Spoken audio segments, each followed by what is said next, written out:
சற்று முன் கிடைக்கப்பெற்ற மிக முக்கியமான செய்தி ஒன்று வெளியாகியுள்ளது. அதிமுகவில் எடப்பாடி பழனிசாமியின் கதை ஒட்டுமொத்தமாக முடிய போகிறது. எடப்பாடி பழனிசாமி அவர்கள் நினைத்தது எல்லாம் தற்பொழுது கனவாகவே மாறிவிட்டது. செங்கோட்டையன் அவர்கள் மூலமாக அதிமுக மீண்டும் ஒருங்கிணைய உள்ளது.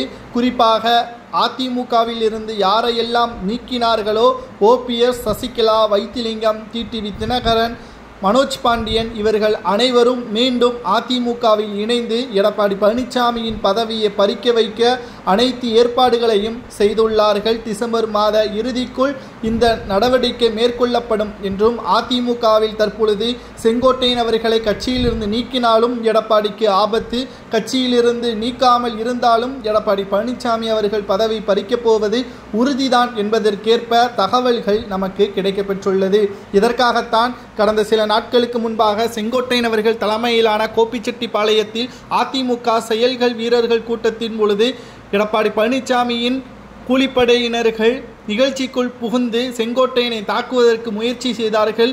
அதிமுகவில் என்றைக்கும் ஒரே தலைவர் எடப்பாடிதான் என்றும் அவர்கள் கூறியிருந்தார்கள். இதை செய்தி ஊடகங்களில் செங்கோட்டையன் அவர்கள் கூறவில்லை. காரணம், அதிமுக இதனால் தொண்டர்கள் அதிர்ச்சி அடைவார்கள், தலைமை சரியில்லை என்று கூறி கட்சி பணிகளை முழுமையாக நிறைவேற்றாமல் விட்டுவிடுவார்கள் என்ற காரணத்தினால்தான் செங்கோட்டையன் அவர்கள் இதை பற்றி பெரிதளவில் பேச தவிர்த்துவிட்டார். மேலும் அதிமுக தற்பொழுது இருக்கக்கூடிய நிலைமை கவலைக்கிடமாக இருக்கிறது என்பதை எடப்பாடி பழனிசாமி அவர்களுக்கு நன்றாகவே தெரியும். ஏனென்றால் அதிமுக தற்பொழுது 3 அல்லது 4 பிரிவுகளாக பிரிந்து கிடக்கிறது. முன்னாள் அமைச்சர்களது பேச்சை கேட்டு தொண்டர்களை மறந்துவிட்டார் எடப்பாடி. தொண்டர்கள்தான் அதிமுகவின் பக்கபலமான தூண்களாகவே இருக்கிறார்கள்.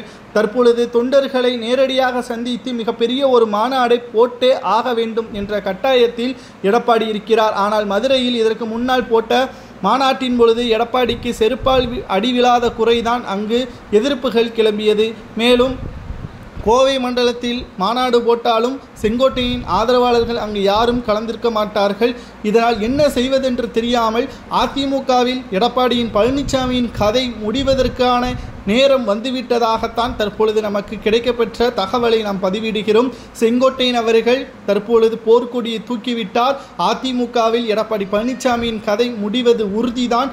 அதிமுக மெகா கூட்டணியில் பேச்சுவார்த்தையின் மூலமாக சசிகலா, பாஜக, OPS, டிடிவி தினகரன், குறிப்பாக செங்கோட்டையன் இவர்கள் மூலமாக அதிமுக 2026 சட்டமன்ற தேர்தலில் நிச்சயமாக அரியணை ஏறும். எடப்பாடி பழனிசாமியின் அரசியல் அத்தியாயம் அன்றைக்கு முடிவடையும் என்று கூறுவது சரியத்தவர என்பது